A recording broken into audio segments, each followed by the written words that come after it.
Gegužės 17 visam laikui išliks smurto, niekšybės triumfo diena. Visam laikui išliks Lietuvos gėdos diena. Mėly drąsūs ir teisingi čia susirinkę žmonės, ačiū, kad atėjote paminėti šią dieną. Mitingą pradėti norėčiau didžio humanisto, tauraus žmogaus, rašytojo Gilberto Chestertono žodžiais.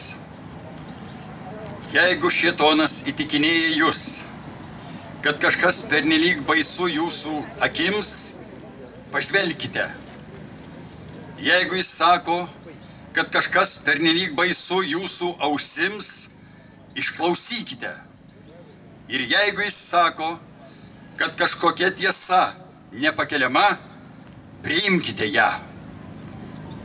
Kalbės Lietuvos Respublikos Seimo narys profesorius Povilas Gylys. Prašau.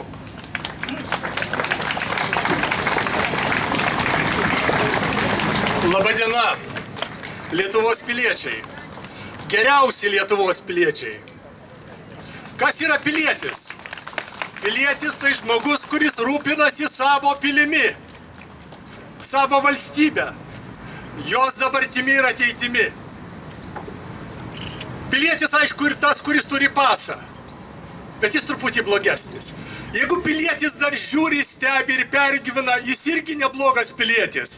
Bet geriausi piliečiai yra čia, kurie savo buvimu nori parodyti, mes kovojam už savo pilį, mes kovojam už savo valstybę, kuri yra tikrai kritinėje padėtyje. Valstybė žmonių yra sukurta tam, kad mums neštų bendrąjį gėrį. Tokį gėrį, kurio mes po vieną negalime sukurti. Viena iš jų rūšių yra teisingumas. Mes negalim sukurti kiekvienas teisingumą, nebent per vendetą. Tam yra valstybinės institucijos ir moralės normos, kurios turi užtikrinti teisingumą. Deja, su valstybės institucijoms yra nekaip. Atrodo, kad jos vykdo priešingą funkciją, vietoj to, kad ieškotų tiesos, atskleistų tą tiesą, pateiktų tą tiesą, padarytų teisingumą. Atrodo, šalinasi tiesos, bijo tiesos, nes rodos kažkam, kas yra galingas, nors nėra niekieno rinktas. Tai yra nepriimtina, nes, kaip sakiau, sukelia pavojų. Kažkokia nerinkta žmonių grupė diktuoja valią rinktiems žmonėms.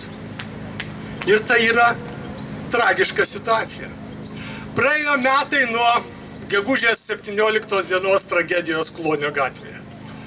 Praėjo 25 metai, tuoj mes švęsim birželio 2, kai buvo sukurtas sąjūdis. Didysis tautos pakilimas. Aš kaip sąjūdžio pirmeivis, vienas iš žmonių, kurie aktyviai įsijungia į sąjūdžio veiklą, galiu pasakyti, kad iš dalies grįžau į politiką, kadangi jaučiau, kad ne taip daug ką padarėm per tos 25 metus ir daug ką reikia pataisyti.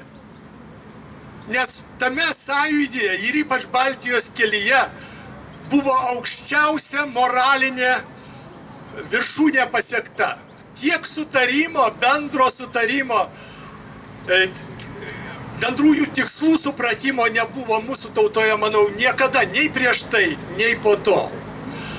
Gal mums nepavyks sukurti naujosios sąjūdžio dvasios, bet mes turime padaryti viską, kad pilietiškumas atgimtų, teisingumas nugalėtų. Kaip gali klostytis įvykiai ateityje? Esu socialinių mokslų atstovas. Ir iš dalies tikiu, kad istorija vystosi spirale. Mes kažkur grįžome į panašius į brežnevizmo laikus, kai daug neprotingų sprendimų, daug neteisybės ir taip toliau. Ir iš to supratimo, kad reikia teisybės, kyla tas totalinis, vieningas tautos pakilimas. Jaučiu, kad kuo labiau mus spaudžia kuo labiau mus niekina, kuo labiau mus maudo purvo vonėse, tuo mes stipresni. Esu jau kažkur sakęs, mes būsim stipresni, kuo jie kiekvieną iš mūsų labiau išjuodins. O aš manau, kad purvo vonijos bus ruošiamas kiekvienam Seimo nariui, kiekvienam aktyvesniam drąsos kelio žmogui. Tuo mes jausimės reikalingesni ir galim pasakyti drąsesni. Kuo labiau mes jausime, kad viešoji nuomonė linksta į mūsų pusę, kad žmonės vis geriau supranta, kad pedofilija buvo,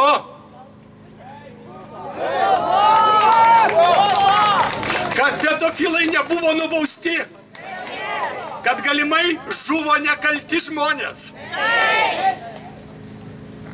Tol mes turime atlikti savo pilietinę pareigą, aiškindamiesi, kaip iš tikrųjų atsitiko, kodėl normali, padori šeima tapo totalaus valstybinio susidorojimo objektu, auka.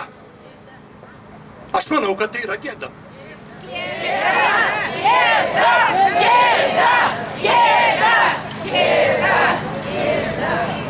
Dar kartą dėkodamas už tai, kad jūs piliečiai susirinkote gelbėti mūsų lietuviškos pilies, noriu palinkėti dvasios stiprybės ir kantrybės.